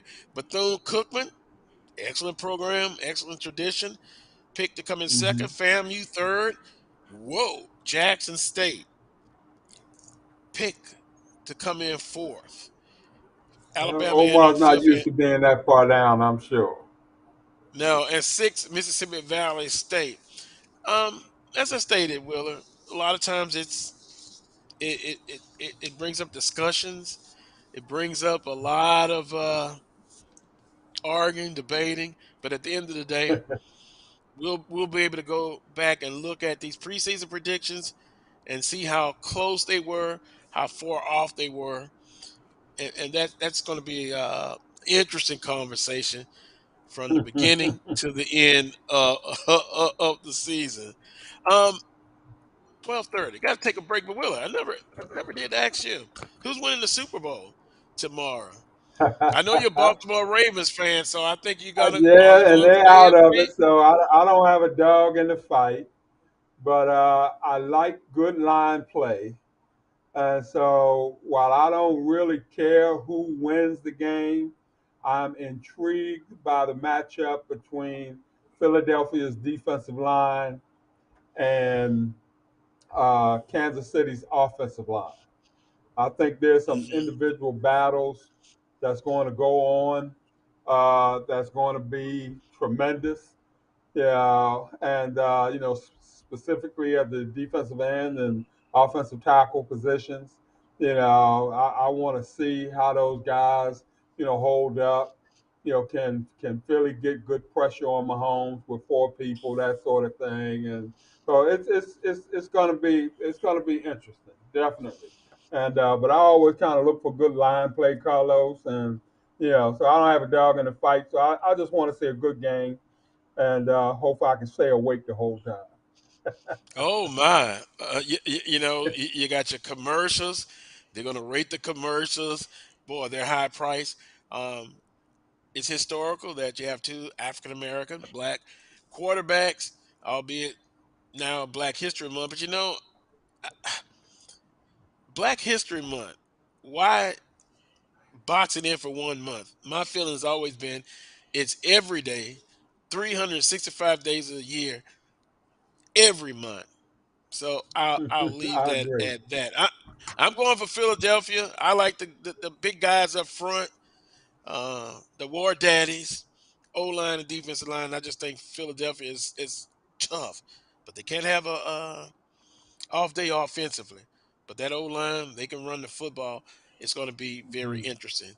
Let me take a time out. Long overdue. But my next guest will be Darrell Wade of the Astros Foundation. They're putting on the Cactus Jack HBCU Classic, Willard, February 17th, 19th Okay. at Minute Maid Park. So Mm. he will be the next guest. So we'll take a time out. You're watching the Carlos Brown Show on the Black College Sports Network. Shop Velvet Online Women's Boutique to spice up your closet with trendy, unique looks. We have fashionable and chic looks at very affordable prices. Velvet Boutique offers free shipping all year long on all orders. Shop online at www.melvetboutique.com. That's www.melvetboutique.com. Like us on Facebook and follow us on Instagram. Shop Melvin Online Women's Boutique. This is Brian Fulford. AD Drew and I are co-hosts of the BCSN Sports Wrap. We talk about all things related to HBCU athletics. From the games, teams, coaches, and fan interest stories, we cover it all. You can find our shows on Facebook at BCSN Sports Wrap, YouTube at MyJBN Online, and everywhere you listen to podcasts like Anchor, Spotify, Google, and Apple Podcasts. You can also find the show on the Jericho Broadcast Network's app. Make sure to download. We look forward to you joining the conversation and being a part of the show.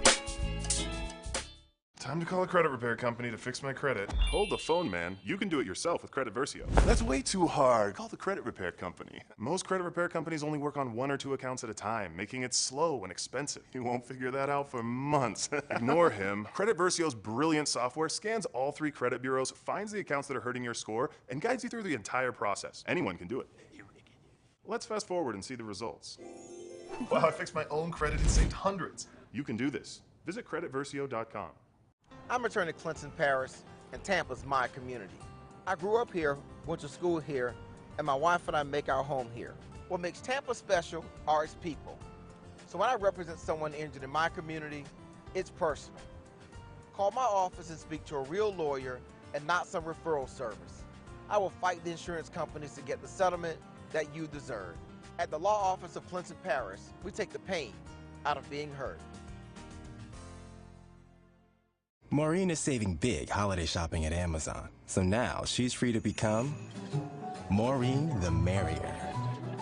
Food is her love language. And she really loves her grandson. Like really loves. It's never too early to plant the seed, to share the tradition, and instill a sense of pride in your HBCU with your little ones. HBCU Pride and Joy Children's Boutique helps you share your school spirit with a wide selection of adorable kids apparel and accessories officially licensed from your favorite HBCU. Visit hbcupridejoy.com and follow us on all social media at HBCU Pride Joy on Facebook and Twitter.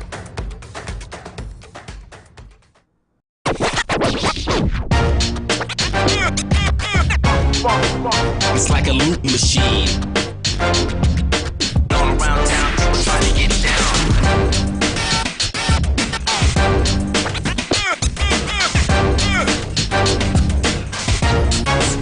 It's like a loot machine.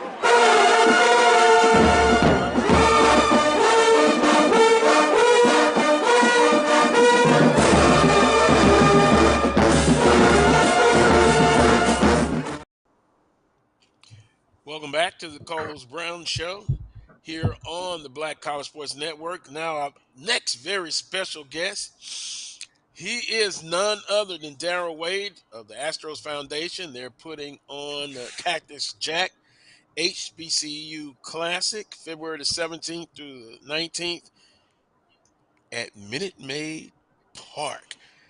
Mr. Wade, good afternoon. A pleasure to have you on and talking about this great, outstanding baseball classic that is right upon us. Good afternoon. Thanks for having me on. Well, it's our pleasure. Darrell, talk about the vision, the concept of this classic being put on. I kind of think it just started basically with my my assistant and I, Dwayne Stelly. We were at spring training last year, just sitting around training camp and talking after the morning workouts one day. And we talked about it a little bit and went to the next day, and finally we sat down with Dusty Baker and kind of told him about what we were thinking about doing. He said, that'd be a good idea. Go back and try it. And our original thought was to have a small college tournament at hopefully at either Minute Maid or at our baseball academy. We also have our minor league facility here in the Houston area. So we're kind of just thinking of anywhere, to have it. So we went to our new boss at the time, who was Paula Harris, and started telling her about it. And before we finished, she said, "Let's do it." And we started talking about Texas Southern, who is 2 minutes from our ballpark, and we said getting them in, and we said, well, Prairie View is 30 minutes away, and we started talking about getting them in, and then we realized we need to have all D1 schools in it, and that's kind of how we got started by contacting Grambling, Southern, uh, Mississippi Valley, and Jackson State. So it started off with just a, a daydream, I guess you might say, and now it's reality. Well, and we can see the graphic up again, February the 17th through the 19th, being played at Minute Maid Park, home of the World Series champions, Houston Astros. And Darrell, we can see the participants. Grambling State, you saw that, Southern, Prairie View, Texas Southern, and Jackson State. Um, but when we talked yesterday, we talked about the games itself that's going to be exciting, but you kind of want it to be more than just a game, but an event. Can you talk about that? Yeah, well, just we got to be realistic. Baseball is not always, especially at this time of year, something you're going to go out and watch. So we knew, we host a small college tournament here last weekend, and 2 weeks from now we'll have the big schools in here, like I think TCU and some of the other schools are coming here to play. So we realized we need to find a way to get our fans out. It's still basketball season, so we felt like let's try to figure out a way to do it as similar to a HBCU homecoming as possible. So we started creating events around the tournament games itself to help draw fans. We start off each year. We have a college fair down in Minute Maid for our kids around the Houston area, and we've had up to 100 colleges that have come in before. This year we have close to 90 coming in. So we're having a college fair on Saturday morning. We knew we wanted to get our scouts from around the area and the country to come, so we're having a scout breakfast on Friday morning with the media. Going into again back into Saturday, we'll have our games again on Friday, Saturday. All games are 11, 3, and 7, and we knew that the matchups on Saturday are each state playing against each other, with our nightcap being Texas Southern and Prairie View. Being local, we felt like that would be our biggest draw. With these games being televised, for sure, we wanted to make sure that we had fans in the seats. So that's kind of basically where we base it on. That night, we're having an old school party called a birthday party. Because actually, we went to our boss's birthday will be Friday, so we're going to have a birthday party there. And Paul is very well known in the Houston area, so we're hoping we'll draw some fans there for that.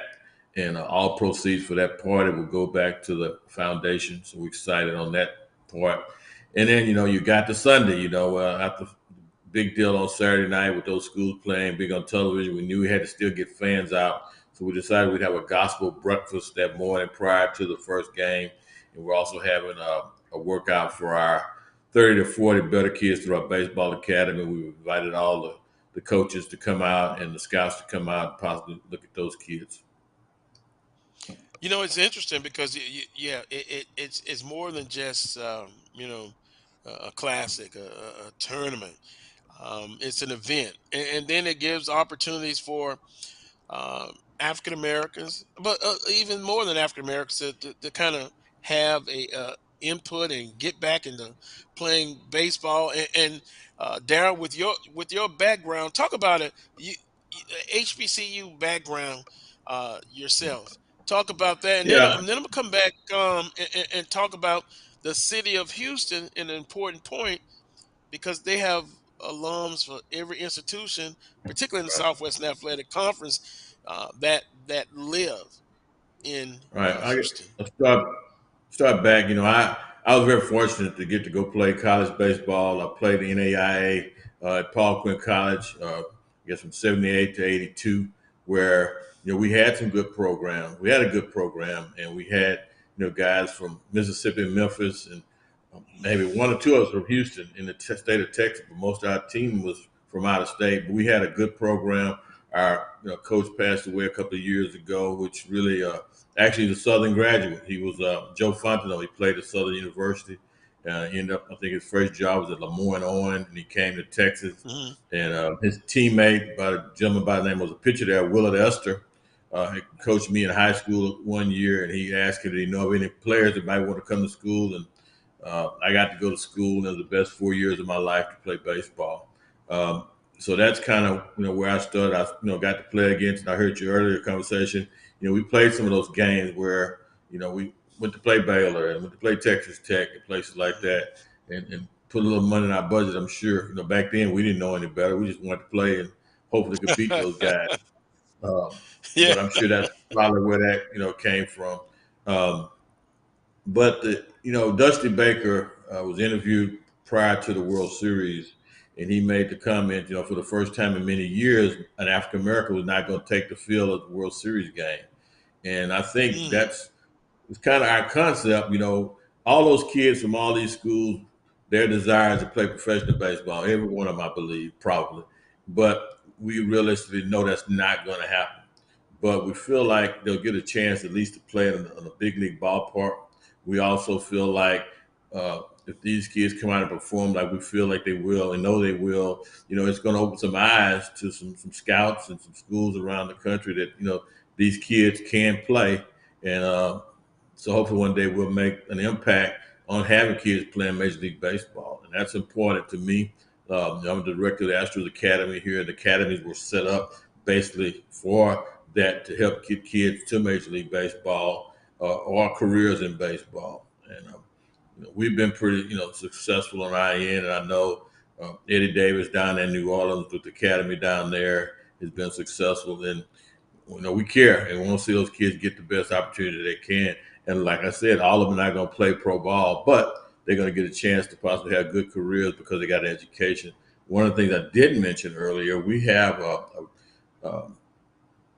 now it's not a virtual, I guess it's an electronic job fair. What we've done was we asked all the coaches to have their kids send us their resumes, and we're going to put that in an electronic book to all the Astros corporate sponsors and Major League Baseball. So those resumes are going to be distributed around, to some major companies that are supporting Major League Baseball. And like I tell kids all the time, corporations want to hire athletes because they're people that have a desire to work hard. So hopefully we're going to help some kids get some careers. Yeah, that's going to be an excellent opportunity. Willer, if you care to do so, yeah, Mr. Wade would love to get a question or two from you. Mr. Wade, where do you envision the classic evolving to? What's the Well, plans for the future? right now we have a 3-year contract with our sponsor, so we know we'll have it the next 2 years. But I've always said this first one will make the second and third one.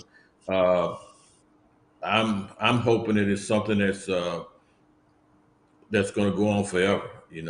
We started the Shriners Classic about 7 or 8 years ago. We've had LSU and Texas and all those teams down here in Tennessee playing, and it's not stopping. So I want to see corporations get behind us and support us to have this event. Uh, we got the indoor venue. I just think it's a great time. It's first, we're playing the first weekend of baseball. I would like to see us grow into other conferences as well. And quite frankly, I'd like to see us have an HBCU small college event as well here in Houston. As I said, we have our minor league affiliate is here in Houston. So we have the venues. We have our academy who has a good field. We're actually about to put turf in there. So we got some venues around. It may not be the draw of Minute Maid Park, but I think if we can't get it in Minute Maid, these small colleges, at least we can get them here in the city of Houston and come out and support these kids. That's great.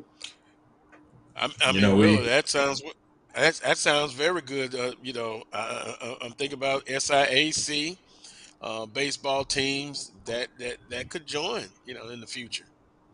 And I think I mentioned it, but this is not a SWAC tournament. It just happens to be one this year, the way it looks. But it was, to be honest, those are the coaches we know because those are the coaches that are recruiting our kids and we've talked to. So, quite frankly, you almost feel obligated to at least reach out to see if you're interested. So a lot of those teams come here to play Texas Southern Prairie View. They need a place to work out, and we've always opened our doors for them to have a place to work out. And I think that's how you build relationships like that. I was a former athletic director in high school. I was the Aldine School District athletic director and the Houston ISD athletic director. And I tried to instill in our coaches, you got to make friends with these colleges to help get your kids in school. When I went to HISD, the day I left was on National Signing Day, and I went by one of the high schools in Aldine that I had been at for several years, and they had 27 kids signing football scholarships that day. I went over to HISD for my first day, and they were having one, and they had 20. We had 4 schools in Aldine at the time. We had 25 in HISD, and they had 25 kids signing scholarships, and that was unacceptable to me. I mean, I feel like, coaches, you got to shake the bushes, and that's what we had the coaches at Aldine do it, told them then, my plans were I wanted us to have 100 next year, and of course they grumbled, but you got to want to help the kids. Every kid's not going to be that D1 guy if they can go to school somewhere. They followed suit. Next year we had 123 kids signed, so it did work. I'm just hoping that around the country, high schools are working to get our kids in school because they're not going to play pro sports. Maybe they're not going to go to Division One. But I think athletic teaches our kids a lot about character and work ethic. Mr. Wade, what can we do to get more African American kids interested in the game of baseball? Well, I kind of think baseball is an expensive game, and I think around the country now we have a lot of several academies, which everything is free. I think that's the start is getting them out at an early age. We have parents who bring out a kid at 15 and 16. We don't turn them away, but it's a little hard. They got to get into the game early. I know that the glamour of basketball and football is there. We just have to find a way to market baseball for kids. When I grew up, that was the sport. It was the sport that was on Saturday, baseball game of the week. It was on TV. I grew up with my grandfather watching that and sitting at home at night, listening to the Astros or Colt 45s on the radio, should I say. And I think we just get that excitement back. I think we're pretty good here in the Houston area. There's so many select and travel ball teams around the Houston area, and a lot of them have African Americans. We have some with all African American teams. So I think it's there. You just got to get the interest somehow out and glamorize the sport. And that's kind of one of the things we're trying to do this next weekend. Thank you. Visiting, yeah, great questions there. Visiting with Darrell Wade of the Astros Foundation, and Darrell, how important has been the support of the foundation and the Houston Astros? As one of the sponsors. Man, this is my 14th season with the Astros. I retired from education in 2010. This was my 14th season. Like I said, we came back. We were just trying to have a 16 baseball round robin tournament.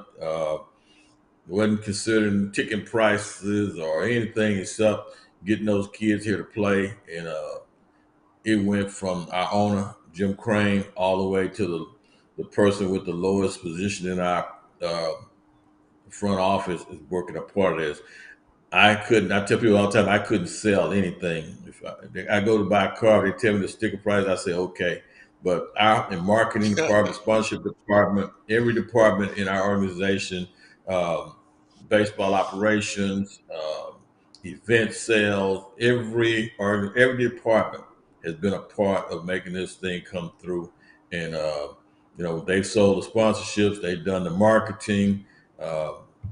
We've just basically tried to work with the schools. I have spent the last few weeks with the logistics of everything going on, but I've spent 99% of my day since we've been back from the holidays, and in between then, my dad passed away, but other than my dad's services and me dealing with that, 99% of my day every day has been spent on making this a great event and it's not about me. It's about what we're trying to do for HBCUs, which I think right now are totally on the rise educationally, and excited about it. I'm a graduate of two HBCUs, Paul Quinn and Prairie View. I have a master's degree from Prairie View, so uh, I'm just happy to see these teams getting to come here and have this opportunity. Hopefully, we can make it a great weekend for them and their fans because we went all out. We're trying to get the sororities involved, fraternities involved. All doesn't mean if you didn't go to one of these six schools. We want any HBCU alumnus to come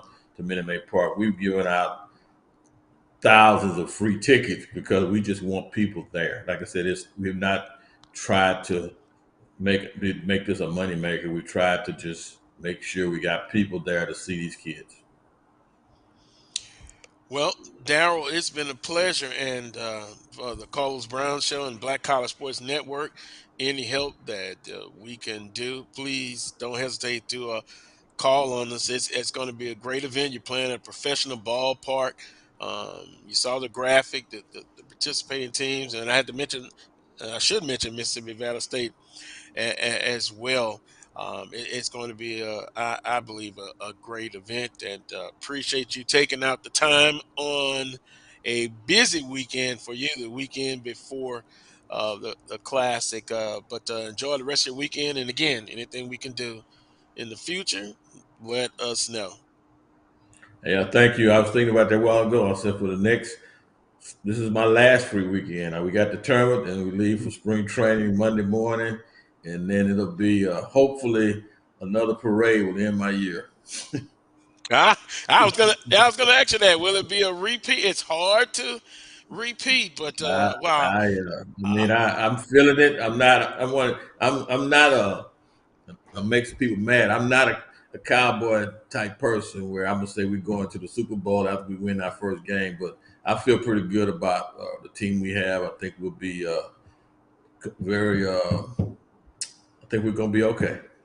And you didn't ask me about my Super Bowl pick, but I'm gonna go ahead and tell you real quick before you get me off of here. I'm gonna have to go. There you go. I don't have a dog in the hunt either, like Mr. Willis said there, and so it really doesn't make me a difference. It really doesn't.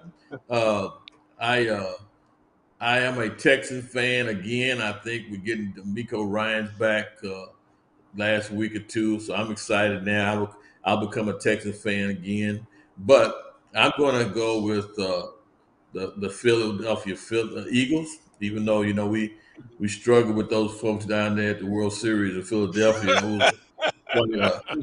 They have some true fans there, but I'm going with them because quarterback Jalen Hurts is a son of one of my former coaches when I was in the Aldine School District. Avon Hurst, his dad is now the head coach at Channelview High School here in the Houston area. So I remember him running around on the sidelines there with his dad. So I'm definitely pulling for him.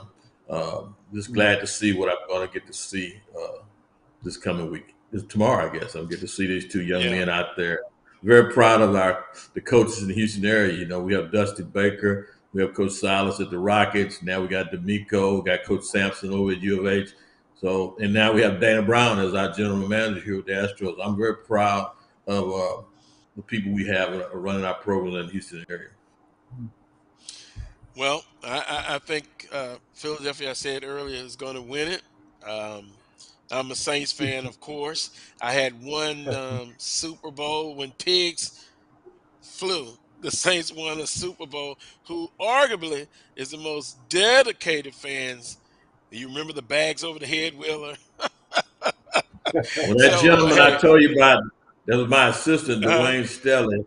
He is a New Orleans guy, and we have New Orleans schedules all over the office, and he comes to New Orleans whenever there's a home game. So I guess I'm pretty much a Saints fan too sometimes. All right, so I have to go with the NFC team, but Will is a Baltimore Ravens fan, so it's okay, Will. Somebody's going to win, somebody's going to lose. How about that? Darrell, it's been a pleasure. Take care. We will talk again real soon. Thank y'all. All righty. That was Darrell Wade of the Astro Nation, the big baseball classic coming up next Friday, Saturday, and Sunday. And Will, I look forward to it growing. And, some of the things when you ask them about future classics, it's more than just a games, tournament, Hmm. classic. It's also an event. And love to see some of the uh, other HBCUs in Yeah. Division twos, SIAC, CIAA, uh, you know, get a shot to playing in this event. Super Bowl Sunday is tomorrow. We've given our predictions. Um, Quickly because we got a couple of minutes left. I want to thank Coach Eric Dooley for joining us. Uh, Darrell Wade, and then also when you look at it, Southwestern Athletic Conference basketball, we talked about it early. Uh, Wheeler Southern went combined 0-4. It's so tough on Mm. the road, but the cliche is this: take care of business at home, and if you can get a split on the road, it'll put you in the conversation, put you in uh, the place that you can win a championship. So now they come on and play Prairie View and Texas Southern this Saturday and Monday. What advice can you give Coach Woods and Coach Funches to get back on the winning train and to do it at home against two worthy opponents, the Texas Two Steps in Baton Rouge? Well, you got to take the lessons to be learned from the last couple of losses, that sort of thing, and try to put it in the rearview mirror as quickly as possible. Don't dwell on it. If it was a good game and a close game, kind of take, the good points out of it.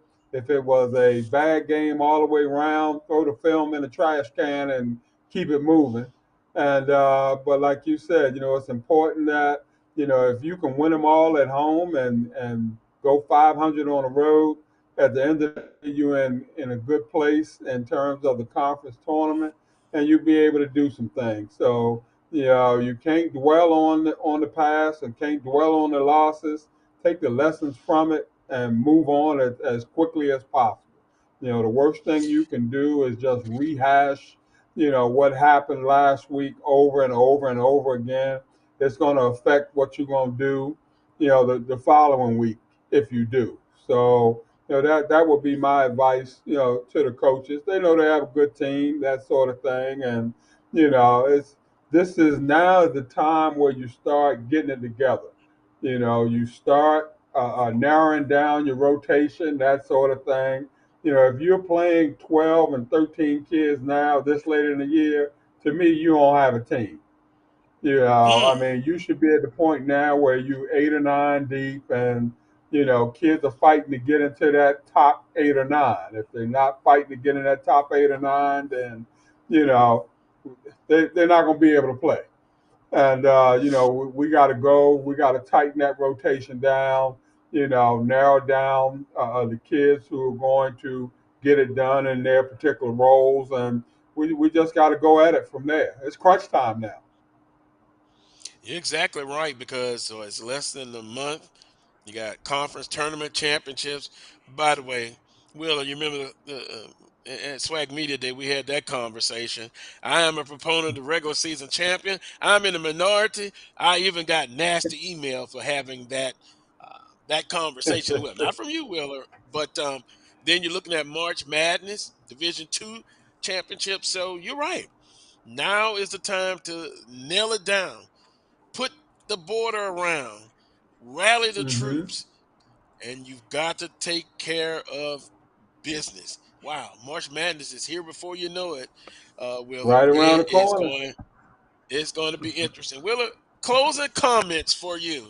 Anything that you want to talk about in this last couple of minutes? Then we're going to be out of here. Well, I appreciate you allowing me to stand in today. There's no doubt about that. It's good to get off the bench and get in the game. And, it's been an eye opening experience, for me, no doubt about it.